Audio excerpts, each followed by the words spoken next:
TCI is brought to you by Spendthrift Stallion Lord Nelson, the brilliantly fast 3-time Grade 1 winner by Sire of Sires Pulpit, new for 2018. Welcome back to TCI, your inside track to the Breeders' Cup. Alongside Joel Cunningham, I'm John Siegel. Well, Joel, Breeders' Cup is in the books, man. It's been fun to follow these horses. And I got to tell you, it was my first trip out to Del Mar, and it was really a special place to watch horse racing. But I got to give Del Mar some props. They really did a great job. Them and Breeders' Cup, it had a great feel. It was very California, I guess, if that's an actual term. You know, you walk in, live DJ, people dancing, really high energy. It just was a really good job and some really good racing. I really had a fun weekend out there. Well, the great thing about California, too, is you have Mother Nature on your side, right? I mean, it rarely rains out there. The weather this time of year is beautiful. What, it was 70 degrees, just absolutely gorgeous. You know, you're already in a beautiful setting on the ocean. And, you know, you start looking at the attendance for the Del Mar Breeders' Cup, and obviously it wasn't one of your bigger Breeders' Cup. You know, they're in the 30,000s a day. But the handle was up, John. So the clientele that was there, they were gambling in full force because the handle was significant, particularly on track. I think the fact that it was that higher end ownership, you know, you could sense it everywhere that you went. You know, they on purpose didn't overcommit to the track, and I think that it really worked. It seemed like a good venue. I think the Breeders' Cup should definitely consider doing it again. You know, the first couple of days, the weather was it was rainy, it was a little bit cold, and everybody was kind of like, man, is this going to work out? Friday night, Saturday, both were really perfect weather, and it was just a good time. Let's jump in and let's recap a few races. Obviously, at this point, everybody's seen these races a million times, but we just want to give a little bit of feedback, kind of what we're seeing, especially when we talk about the 2-year-olds and moving forward and talking about, you know, Triple Crown Insider into next spring. But before we do that, I wanted to talk a little bit about some of the Friday night racing. Let's talk about the Dirt Mile. It was interesting there. We see a horse for course there with Battle of Midway. Connections were very high on this horse going in. We weren't sure. I know you said that you kind of liked him going into the race, but tell me, what did you think of the Dirt Mile and what did you think of Battle of Midway? I ended up using him because, again, I thought there are a few races that we talked about that are wide open, and we made picks in, obviously, but the Filly Mare Sprint, the Dirt Mile, the juvenile fillies, traditionally these races have been wide open with big prices, John. So Battle of Midway looked tremendous to me in the post parade. I ended up using him here, but I would have never envisioned that this horse would have had a 4-wide trip the entire way around and still been able to run by a horse like Sharp Azteca, who clearly fired in here. I mean, got a 108 by him for the performance. So big performance from Battle of Midway in here. A horse that could win the Oklahoma Derby, but comes back and wins a Breeders' Cup race his next start. And I think that's one thing that, you know, is important to note. I mean, he obviously is a horse for course at Del Mar. A developing 3-year-old can run well in this race, John. But there were mixed reviews at Del Mar relative to that surface, who got over well on that dirt track, even the turf course, those tighter turns. You know, obviously it was very obvious. Some of the Europeans in particular probably didn't handle the trip, particularly on the turf course, like some of the Americans. And I'd even say some of the Americans as well maybe didn't handle it as well as maybe horses like Battle of Midway, who clearly thrived over that surface. Yeah, I mean, he looked great. It was one of the best races that we've seen to date. It's good to see him back and running the way that he is, for sure. Another race I want to talk about is the Distaff, obviously. You know, this is a race where we had some really talented 3-year-olds in there going up against, you know, the older mare, the one that everybody thought would have a chance to win. Yeah. What I want to ask you is, I just wondered that it felt like they had Abel Tasman really far back this time. I mean, that's a tough horse to try to run down, especially from that far back. Tell me, what do you think the strategy was there on that? There were 2 horses in the post parade that I thought stood out above all. And that was your winner, Forever Unbridled, and Abel Tasman, 3-year-old. I thought looked tremendous in here, John. And now what you're not going to see is Abel Tasman broke very sharply. Mike took a long hold, and she sucked back. A horse came up from inside and the outside, and from 2 jumps, he went from breaking well to sucking back and getting shuffled back. And that was the difference in the race, in my opinion. I mean, I thought Forever Unbridled, a very deserving winner in here, but Johnny V gave her a much better ride in terms of being tactically placed in here. Abel Tasman, man, what a monster performance. I mean, she nailed down that 3-year-old championship right there by a runner-up performance, and I thought arguably she ran every bit as well or better than Forever Unbridled in here. So 2 good performances here, and really capped off, again, another good Friday where we had a great distaff between those 2. I'll tell you what, we were standing right next to Bob in the saddling paddock watching the race with the connections there, and he turned around and looked at me and I said, listen, You got a huge year coming up with that filly. I mean, she looks like she's going to be much the best. If she continues to run like that into her 4-year-old year, I mean, he's going to be have a monster of a horse on his hands. No doubt. And Elate was one pace in here. Worth pointing out, was in great position, did not kick on. You know, I don't know if she was one that just the track was breaking away from her or what was going on, but she had a very grinding one-pace style in here, very tactically placed in here, had absolutely no finish with the top 2 mares in here. So going forward next year, I think Elate's setting on a big year, but certainly Abel Tasman, big filly, as well as she ran in here, John, the sky's the limit for her next year. She's the division leader in my opinion. Let's move now to Saturday, and let's talk about the 2-year-olds real quick, and let's start with the juvenile fillies. You know, I know you were really impressed with the 2-year-old that won this race. Tell me a little bit about it. Man, I was. And look, this is a filly I bet first time out at Saratoga because I love the way she looked in the post parade. I mean, so visually, I'm a visual handicapper. I bet her, and she won very nicely, and I sort of earmarked her, put her in the stable mail. She came back in the Frisette. And I liked her in there, a little bit behind, you know, Maya Malibu, and Separation of Powers obviously was the class that day in the race. But I said, you know what, after that race, good performance by Caledonia Road, but I don't like her shipping out west on the road, going around 2 turns. A lot of these quality roads, particularly being out of a Dixie Union mare, I've had her pegged as a 7/8, maybe a 1-turn mile sort that maybe would run well in the Frisette. I'll be honest with you, I did not like her 2 turns, having to ship out with connections that don't do it very often. But boy, did she prove me wrong, John. A powerhouse performance here. We talked about it. This race is wide open. That history's proven that. Long shots win this race. They win the dirt mile. They win some of these other races like the Filly and Mare Sprint. We've seen that through the years. So not surprised Long Shot won it. I was surprised it wasn't a, you know, in all due respect to Ria Antonia and some of these years to where you just see the race melt down and there not be a very good winner, that's a long shot. This was a quality winner. This filly is going to go on next year and be one of the top fillies on the Oaks Trail, in my opinion. It was a dynamite performance, and honestly, for me, not only because it was surprising, but I'll give Caledonia Road the performance of the Breeders' Cup for me. That's a performance that surprised me in a good way that I'm going to take away from this Breeders' Cup. Well, this next race was a performance that surprised me kind of in a disappointing way, and that's Bolt d'Oro. And really, I mean, we talked with Corey right after the race. We had some things to say about, you know, he also was concerned about the track and that, you know, maybe Bolt was struggling with that a little bit. But I think it was just one of those things where you just kept watching the race and you just kept hoping that he would find his way in, find a way in. He just seemed like he was extremely wide. Tell me, what did you think of the juvenile? I thought he had to break sharp from the gate from where he was, but I thought he was, you know, he's had some gate issues, but he's so tactical. I thought he could get better placement in the race than he did. Obviously, the gate antics there, being sluggish out of the gate, hurt him. You know, Corey clearly could not get him tucked in. He had a very wide trip in here. All these horses that finished in front of him were more tactically placed over him on that racetrack. So you see him finishing here in earnest. I mean, look at the legs and the stride there. He looks good. He just can't catch. You can't catch. He couldn't catch the speed in here. I mean, the horse runs 100 by her, Good Magic.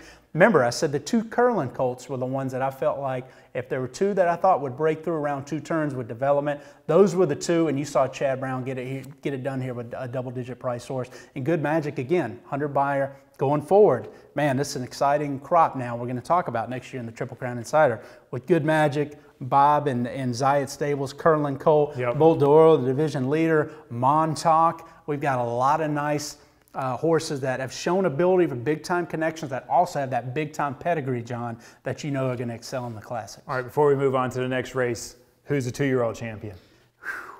I would vote for Bolt d'Oro, and that's spendthrift aside. I mean, I'm just being dead honest with you. A 2-time Grade 1 winner, had some trouble in here, still hit the board. I know Good Magic, you know, was second in the Champagne, broke his maiden in here impressively. Now, the head-to-head matchup's interesting because I think a lot of voters are going to say, well, the Breeders' Cup's a championship race. I do think, if I had to call it, I'll predict Good Magic's going to be the champion because people are going to say, okay, that's a championship race. He went over on Bolt d'Oro's home track, beat him fair and square on the head-to-head. That's the deciding factor. Me, I'm a resume type guy. Bolt d'Oro is a 2-time Grade 1 winner and hit the board here with the trouble trip. I would vote for Bolt d'Oro, but personally, I wouldn't be surprised if it goes the other way. I'd be very surprised. I mean, I think you got to give it to Bolt d'Oro, not just because Spendthrift's our sponsor, but because you look at like the resume, like you said, you look at the race, you go back, you see, I mean, the horse is in the middle of the track the entire time. I mean, I know that Good Magic ran a huge race, and that's congratulations, but I just think championship should be handed out over what you've done for the whole year. That's why it's for the year, not just one race. I've seen turf riders vote so different, have such different criteria over the years when it comes to the Eclipse voting, John. I mean, but I do know there's a big contingent of them that look at the Breeders' Cup, and that's the deciding factor for them. That, unless it's so one-sided, they look at the Breeders' Cup as a championship event. What have you done for me lately? Head-to-head matchup. That's why I do think there'll be a lot of attention for Good Magic. But personally, I agree with you. I mean, Walt DeWorld's body of work this year, 2-time Grade 1 winner hitting the board in here, that does it for me. All right, let's talk about the mile real quick, because this is a horse that's just really dominated his division. And it was one of those races where you just wanted to see this horse do what you know he could do for, Team USA and for, a longtime client of ours and Mrs. Weber. It was so cool to see them there in the saddling paddock and watching this race and to be there and experience their joy watching this horse win. What'd you think of his performance in here? I'll say one thing. Of all the horses I liked on paper, and it's one thing to like horses on paper, it's another thing in a championship type event like this where there's no bad horses. These are all good horses. So you may like a horse or two on paper, but then to see them in the paddock, in the post parade, in the flesh, how they're coming up to the gates, I'll tell you, I had more confidence in this horse than any other horse I liked on paper coming in, just on the way he looked and handled the experience. I mean, Mark Cassidy had him on top of his game. You see him here winning off by basically himself. For a turf race, there's a lot of horses in there behind him, but that's by himself. He's over a length in front of this group, and it was a good international group in here. So this horse won fair and square. But again, of all the horses I liked coming in, that I had, preconceived notions of on paper, he was the one that fit the bill from the time he walked in the paddock to the time I saw him enter the starting gate. I thought he looked tremendous, John, and he put himself into the race, and I had a lot of confidence turning for home that he was going to be the horse to beat, and he was. I'll tell you what, when you're standing in a saddling paddock and you're looking across and you see the whole Coolmore contingency, it's intimidating, man. I mean, their horses look great. They have a huge, contingency that comes with them. I mean, when you look across, you see Aiden O'Brien, you see his whole team, his sons, everybody's there with the whole Coolmore connection. You're kind of like, man, we're in trouble here. This horse was really impressive. It was nice to see him come through with that breakthrough win for sure. Yeah, and obviously they ran second with Lancaster Bomber, a horse that is still only a maiden winner, but he was second in the Breeders' Cup Mile, a horse that loved firm turf. So Zacta paid pretty solid, paid pretty solid with some horses that figured in there. And listen, don't feel bad for Coolmore. They had a big weekend. They won some big racing for sure. I mean, I think they had Beholder's half that won the turf race there. I think that was a pretty big. Probably unlucky to win some other ones. I mean, Rhododendron I thought looked phenomenal. I mean, in terms of horses, again, you like them on paper a little bit. Now she had overcome the 14 hole in the Filly Mare Turf, and I take nothing away from Ojeda. Jockey, she broke into a good spot, sat right behind a moderate pace, saved all the ground, kicked on, proved best. Rhododendron had a much worse trip, but I mean, she looked unbelievably in the post parade, John, as to where I was really concerned about Lady Eli. I thought Rhododendron may be the fill. Kind of like last year when I told you Queen's Trust looked phenomenal. Yep. I switched my money over to Queen's Trust and she won the race. Same thing with Rhododendron this year. She just didn't get quite the trip from the 14 hole. But Lady Eli, obviously, very disappointing performance in that. Man, you want her to go out the right way, John. Just to give her a fair shot at it, especially at Redemption from last year, and then to have to be ranked from the start after getting stepped on several times. Very, very disappointing for the connections of Lady Eli. She deserved that. Oh yeah, I would say watching her train the last few days coming up to the Breeders' Cup, she was ready. They had her right. She was ready to run. That was definitely disappointing. It reminded me a lot of when Beholder got stepped on at Belmont. It's like you have the right horse, you're there, and then to have that happen for sure. It was an interesting Breeders' Cup in that you had kind of winners across the board. Godolphin had a great weekend. Coolmore had a nice weekend. You had some smaller owners that won a couple races. Like that's what's cool about the Breeders' Cup is that you kind of see all these connections. You got all the best horses in the world, but it was a nice variety of winners that is really good for the industry. I think you got people that buy horses, you got people that breed horses. It just was a good Breeders' Cup. And let's talk about the Classic real quick before I let you go. It's interesting because everybody really kind of felt like it came down to two horses, and we saw this last year too with California Chrome and Arrogate, and now Arrogate was on the other side of it, and can he get it done against a horse like Gunrunner?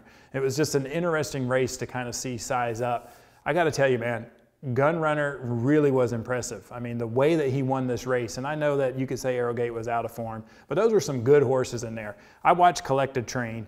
I watched West Coast train. Like those horses were ready to run. Bob had them ready. And to see what he did against this field, I got to tell you, man, I was impressed. Again, visual handicap, and the two I thought looked the best in the paddock and the post parade were handling the day, having the best days, were West Coast and Gunrunner. West Coast, I was disappointed in the way he ran in here, honestly. I thought he'd come on a little more than that. I mean, personally, just the way he was doing his numbers, the way he looked in the post parade. But this race, the one thing I was disappointed about is this was a merry-go-round race. By the end of the day on this track, I mean, Gunrunner, they go out and set, 22 and change fractions going 1.25 miles, and every quarter thereafter is slower and slower. However, it's a merry-go-round race. Nobody's making up any ground at all.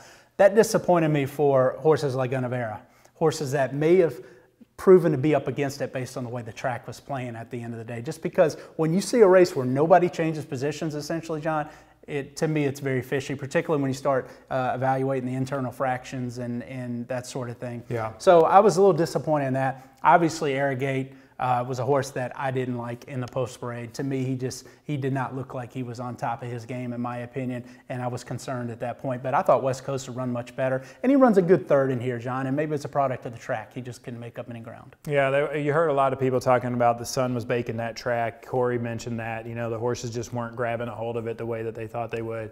The good news is for horses that are moving into next year, they don't run the Derby at Del Mar. So it'll be interesting to see some of these horses come back. I'm excited about moving into the next year and seeing this crop that's coming. Obviously we got a long way to go, but I'm very excited, like you mentioned. We got some good 2-year-olds. We got some quality horses that looks like we're going to be at least following the first part of the Triple Crown next year. And I hate to bring up just something negative as a closing note here, but who were some of your disappointments in the Breeders' Cup? We talked about some of the high notes. Yeah, I guess for you, who was your high note and who was your disappointment? I got to tell you, Gunrunner is probably my high note just because of the way that he did it. I just thought that was a really classy way to end a championship year. Put a stamp on it and said, hey, listen, I'm the best out there. I thought that was probably my high note just watching that happen. Disappointment, I think I'm going to say Lady Eli, just because I'm a type of guy where, when you have it all set up, you got the horse right, you've done everything right, you get her to the race, and then to have that happen and she doesn't get to run the way that she can, that's just disappointing for the Connections. That was disappointing circumstance. I'll say in terms of performance I was disappointed in was Dre Fong, gentlemen. I mean, a horse that, again, was just sitting on a big-time race. They had him fresh all year to the end of the year, and he breaks from the inside. I mean, Dre Fong, in my opinion, he's the type of horse, he's that typical Baffert sprinter. He's so fast, in the first 50, 100 yards whether or not you're going to see the real Dre Fong or not, and you normally do. He absolutely had nothing really from the start of that race. At any point, really never got a call in there, just was never involved.